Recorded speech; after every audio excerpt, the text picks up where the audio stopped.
Guys, आप लोगों ने अपनी स्कूल्स की किताबों में पीरियोडिक टेबल तो जरूर देखी होगी और उसके कुछ एलिमेंट आज भी आपको याद होंगे, जैसे कि hydrogen, helium, oxygen, nitrogen, isn't it? लेकिन क्या आपने थोरियम के बारे में सुना है, जो कि एटॉमिक नंबर 90 पे आता है? थोरियम, थोर ईयम।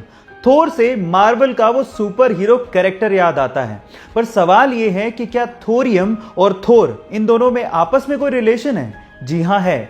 एक्चुअली थोरियम मेटल का नाम थोर से इंस्पायर होके ही रखा गया था।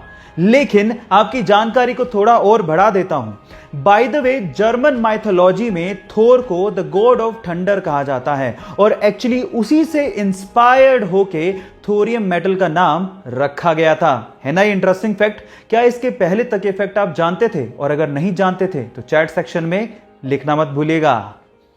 गाइस, ये आपने साइंस की किताबों में जरूर पढ़ा होगा कि कोई भी एटम या एलिमेंट 3 फंडामेंटल पार्टिकल से मिलकर बनता है, इलेक्ट्रॉन, प्रोटॉन और न्यूट्रॉन। लेकिन उसमें इलेक्ट्रॉन सबसे ज्यादा स्टेबल फंडामेंटल पार्टिकल है। इनफैक्ट ये पूरी ही यूनिवर्स में सबसे ज्यादा स्टेबल है। वो कैसे, मैं आपको बताता हूं। एक्चुअली एक इलेक्ट्रॉन 60,000 योटा ईयर्स तक एग्जिस्ट कर सकता है। 60,000 योटा ईयर्स मतलब अपनी यूनिवर्स की एज के 5 गुना ज्यादा समय तक इलेक्ट्रॉन एग्जिस्ट कर सकता है। Oh my God!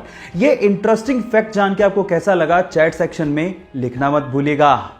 पीने के पानी की कमी और साफ पानी के खत्म होने का डर आज हर देश में है। जहां एक और सभी देश पीने के पानी की कमी के चलते परेशान हो रहे हैं, वहीं रशिया के साइबेरिया में एक झील ऐसी है जहां पर दुनिया का 20% फ्रेश यानी कि साफ पीने लायक पानी मौजूद है। उस झील का नाम है झील बैकाल। जी हां गाइस, इसमें दुनिया के 20% साफ पानी का भंडार है और उसके अलावा ये झील लगभग 1600 मीटर गहरी है और दुनिया की सबसे पुरानी झील भी है। नाम है झील बैकाल। ये इंटरेस्टिंग फैक्ट जान के आपको कैसा लगा? चैट सेक्शन में लिखना मत भूलिएगा। गाइस, मैथ से बहुत लोगों को डर लगता है और उसका फोबिया भी बहुत ज्यादा होता है। इसी वजह से एक बार इंटरनेट पे एक पोस्ट वायरल हो गया, जो पोस्ट आपको अभी वीडियो में दिखाई दे रहा है। मैं आपको उसका ट्रांसलेट करके बताता हूं। इस पोस्ट में ये लिखा हुआ था कि परसेंटेजेस आर रिवर्सिबल, मींस जो 25 का 8% होता है, उतना ही 8 का 25% भी होता है और उनमें से एक को आप आसानी से अपने दिमाग में ही निकाल सकते हैं। इसका मतलब मैं समझाता हूं।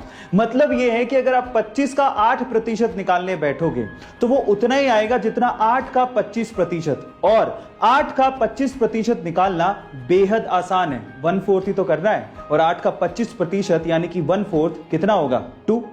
ये इस पोस्ट का मतलब है। ये फैसिनेटिंग सा मैथ्स का फैक्ट जान के आपको कैसा लगा? चैट सेक्शन में लिखना मत भूलिएगा।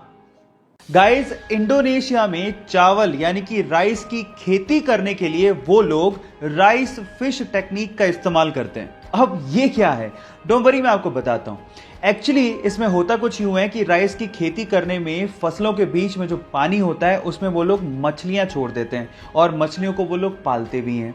अब होता कुछ यूं है कि मछलियों की ड्रॉपिंग बेसिकली किस तरह से काम करती है? फर्टिलाइजर की तरह से, और मछलियां एक्चुअली पेस्ट और इंसेक्ट्स को खा भी लेती हैं। अब इससे डबल फायदा हो गया, फर्टिलाइजर की जरूरत नहीं पड़ी, पेस्टिसाइड की भी जरूरत नहीं पड़ी, और इससे जो ऑक्सीजन की सर्कुलेशन होती है उससे 10% ज्यादा पैदावार होती है चावल की।